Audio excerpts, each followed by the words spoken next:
Vous êtes sur InfoLive TV, les informations vous sont présentées par Hélène David. Le quotidien syrien Tishrin, journal officiel du parti Baas, a accusé lundi les États-Unis de pousser l'État d'Israël vers une guerre avec la Syrie, ajoutant que les manœuvres militaires israéliennes dans la frontière syrienne constituent un préambule au déclenchement d'une guerre avec Damas.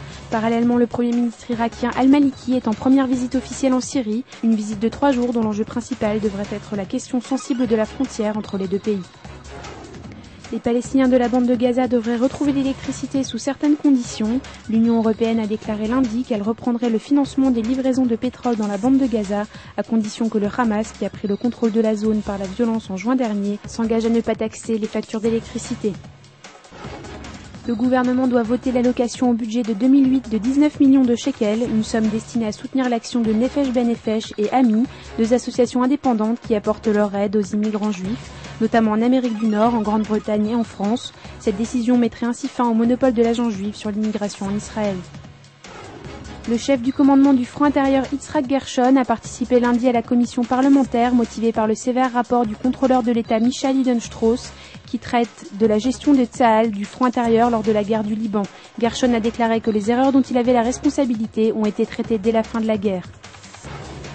À Sderot, malgré la décision de la Cour de justice de sécuriser toutes les écoles d'ici la rentrée, seules 4 écoles sur 9 le sont. Une association de parents d'élèves a menacé de faire la grève. Sderot est régulièrement soumise à des tirs de roquettes Qassam depuis la bande de Gaza. Un mot d'économie, le gouverneur de la Banque d'Israël Stanley Fischer a déclaré lundi que la crise qui a touché le marché états-unien la semaine dernière n'aurait pas d'impact dramatique sur l'économie israélienne. Le marché fonctionne bien, a-t-il déclaré. La suite de votre programme sur InfoLive TV, c'est un document exclusif dans lequel les députés reviennent sur la 2e session de la 17e Knesset et un reportage vous présentant une nouvelle énergie solaire révolutionnaire.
Découvrez en avant-première le nouveau service d'InfoLive TV. Recevez gratuitement chaque jour, en vidéo, les informations d'Israël et du Proche-Orient sur votre mobile. Pour vous abonner, entrez sur notre site www.infolive.tv et cliquez sur la bannière Service téléphone mobile. Aujourd'hui, le monde entier parle d'Israël.